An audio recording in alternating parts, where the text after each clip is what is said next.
اعوذ باللہ من الشیطان الرجیم بسم اللہ الرحمن الرحیم۔ پیچھے آپ نے پڑھا تھا کہ قید سے ایک بندے کو پھانسی ہو گئی تھی عدالت کے اندر، ایک کو رہائی مل گئی تھی۔ رہا ہونے والے کو آپ نے کہا تھا کہ جا کر بادشاہ مصر کو میرا بتانا کہ میں ناجائز بند ہوں، لہٰذا میرے معاملات کی تحقیق و تفتیش کی جائے، مجھے جو ہے غلط قسم کے معاملات میں مجھے بند کیا گیا، میں بے قصور ہوں۔ وہ اللہ کا ولی ایسا تھا کہ اس کو بتانا ہی بھول گیا۔ پھر جب عزیز مصر بادشاہ کو خواب آیا، اس نے پھر تعبیر پوچھی، کسی کو نہیں۔ پھر اس بندے کو یاد آیا کہ وہ قید کے اندر ایک ساتھی تھا، اس کو بڑی تعبیر آتی تھی۔ پھر اس نے کہا جی مجھے بھیجو، اب میں اس کے پاس جاتا ہوں، وہ ہمیں تعبیر بڑی اچھی بتائے گا۔ تو وہ اس چیز کا اب تذکرہ ہو رہا ہے یہاں آیت نمبر 46 سے۔ یوسف ایھا الصدیق، یوسف اے یوسف، ایھا الصدیق، یوسف اے نہایت سچے۔ یوسف یوسف، یہاں اس سے پہلے نا یا حرف ندا محذوف، یا یوسف اے یوسف، ایھا الصدیق اے نہایت سچے، اے افتینا بتا ہمیں، فتویٰ دے ہمیں، بتا اس معاملے کے بارے میں، فی سبع بقرات، وہی پچھلی آیت ہے کہ فی سبع بقرات سمان یاکلہن سبع عجاف، 7 موٹی گائیں وہ کھا رہی ہیں، سبع عجاف، 7 دبلی پتلی گایوں کو، موٹی 7 گائیں کیا کر رہی ہیں؟ پتلی گایوں کو کھا رہی ہیں۔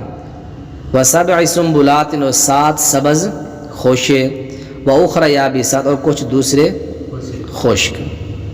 یہ اس نے کہا کہ ہمارے بادشاہ نے خواب دیکھا، اس کی تعبیر بتاؤ۔ آپ نے فرمایا، آگے کہتا ہے وہ آنے والا قاصد جو جیل میں آیا، لعلی ارجع الی الناس لعلہم یعلمون، تاکہ میں جاؤں لوگوں کی طرف تاکہ وہ جان لیں، تاکہ وہ جان لیں۔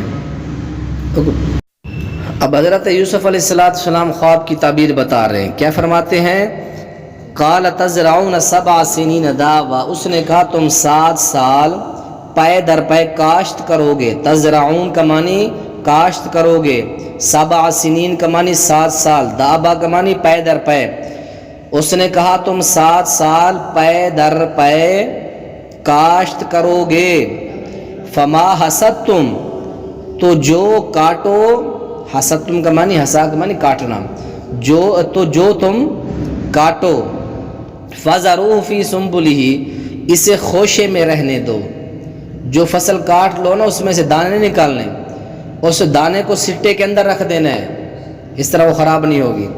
جو تم کاٹو اسے اس کے خوشے میں رہنے دو، إِلَّا قَلِيلًا مِّمَّا تَأْكُلُونَ، مگر تھوڑا سا جو تم کھا لو، جتنا تمہیں کھانے کے لیے ضرورت ہو اتنا سٹوں سے نکال لو، گندم پیس کر اس کو استعمال کر لو، باقی کو اس کے سٹے اور سنبل کے اندر رہنے دو۔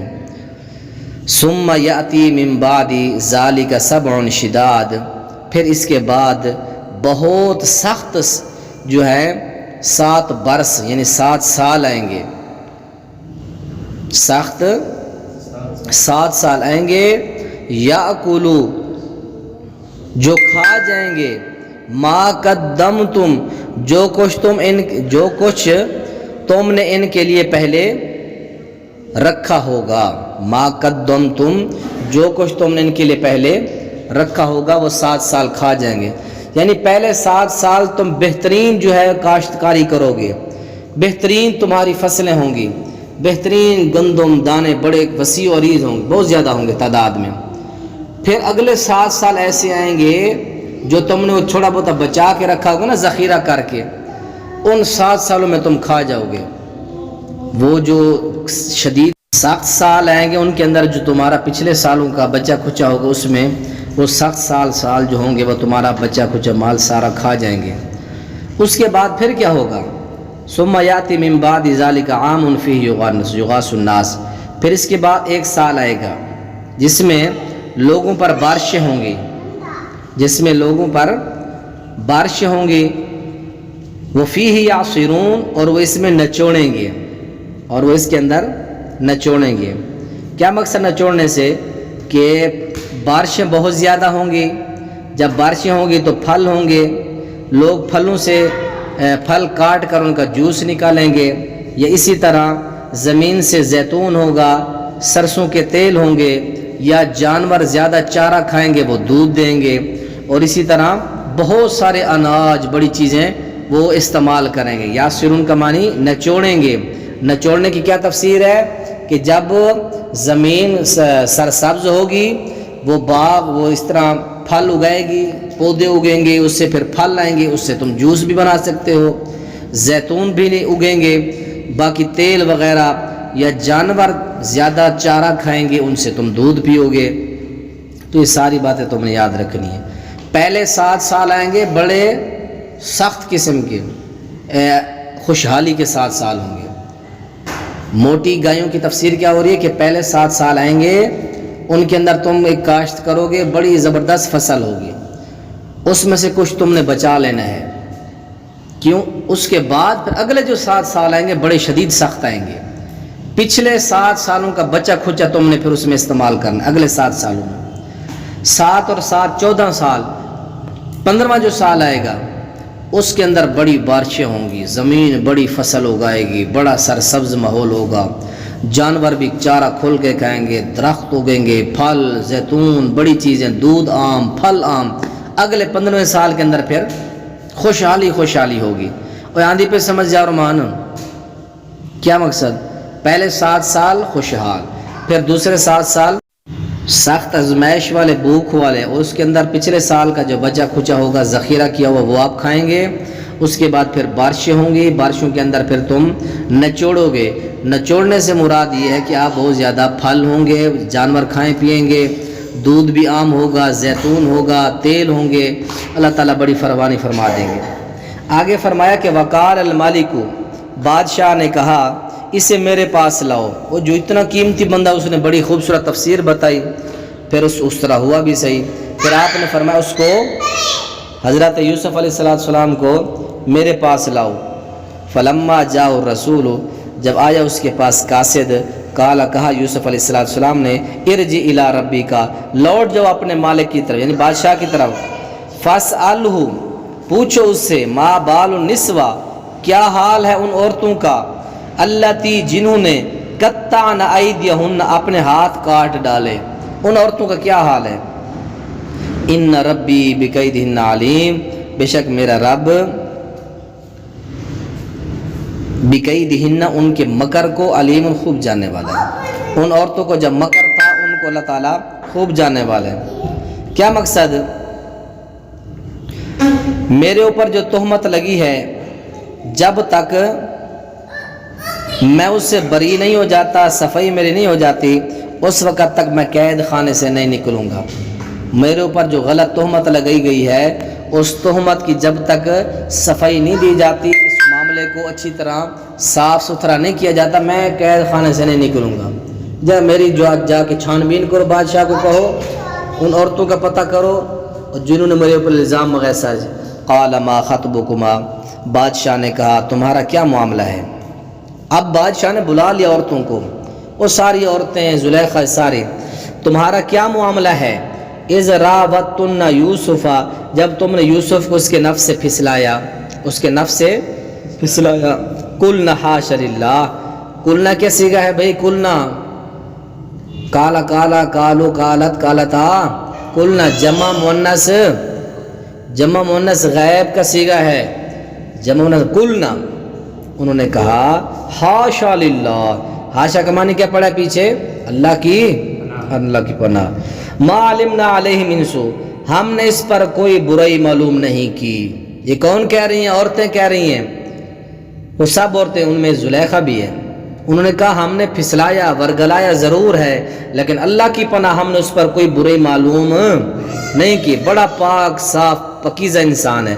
قالت امرأۃ العزیز، یہ عزیز مصر کی بات ہے، وہ کہتی ہے امرأۃ العزیز، عزیز مصر کی بیوی، الآن، اب، حس الحق، حق خوب زہر ہو گیا، حق خوب زہر ہو گیا۔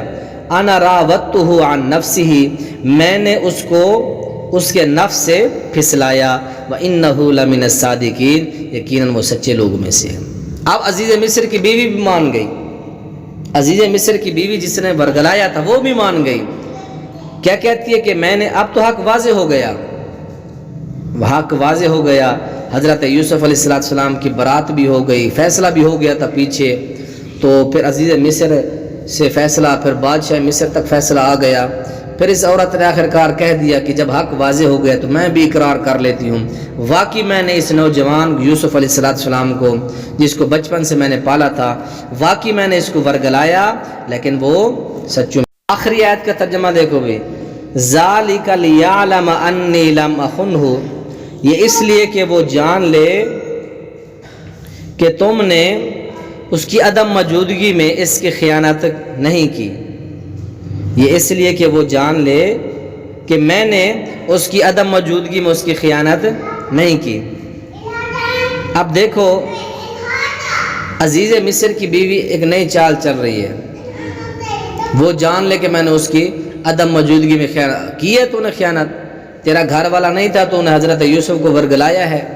الٹا اب یہ کیسا مکر کر رہی ہے، فریب کر رہی ہے کہ یہ اس لیے کہ وہ جان لے میں نے اس کی عدم موجودگی میں اس کی خیانت نہیں کی، یعنی میں بیوی تھی، بیوی کا حق ہوتا ہے کہ اپنے بستر پر اپنے نفس کو کسی اور کے لیے حلال نہ سمجھے، تو اب پاک صاحب پیچھے اقرار کر چکی ہے، واقعی میں نے ورگلایا، لیکن وہ صاحب بچ گیا، پچھلے رکوع میں بھی آیا ہے، ادھر بھی آ گیا۔ یہ اس لیے وہ کہتے ہیں کہ میں نے یہ اقرار اس لیے کیا تاکہ میرے شوہر کو بھی پتہ چل سکے میں نے کوئی خیانت نہیں کی، خیانت تیری ثابت ہو گئی ہے۔ ذالک، یہ اس لیے وہ جان لے کہ میں نے انی لم ان اخنہ بالغیب، میں نے اس کی عدم موجودگی میں اس کی خیانت نہیں کی، وان اللہ لا یہدی کید الخائنین، اور یہ کہ اللہ خیانت کرنے والوں کی چال کو کامیاب نہیں کرتا، خیانت کرنے والوں کی چال کو اللہ کامیاب نہیں کرتا۔ اب دیکھو یہ عورت خود خیانت کر رہی ہے، اقرار بھی کر چکی ہے، اب اپنی صفائی بیان کر رہی ہے، میرا خامند یہ نہ کہ اس کی عدم موجودگی میں نے کوئی غلط چال چلی، میں نے بتلا دیا میں نے ورگلایا تھا لیکن وہ صاحب بچ گیا، میرے اس کے درمیان کوئی برائی نہیں ہوئی، نعوذ باللہ کوئی برا کام نہیں ہوا، بس میں نے تھوڑا سا یہ برا کام سوچا تھا لیکن وہ صاحب بچ گیا۔ یاد کرو کل انشاءاللہ 13واں پارہ شروع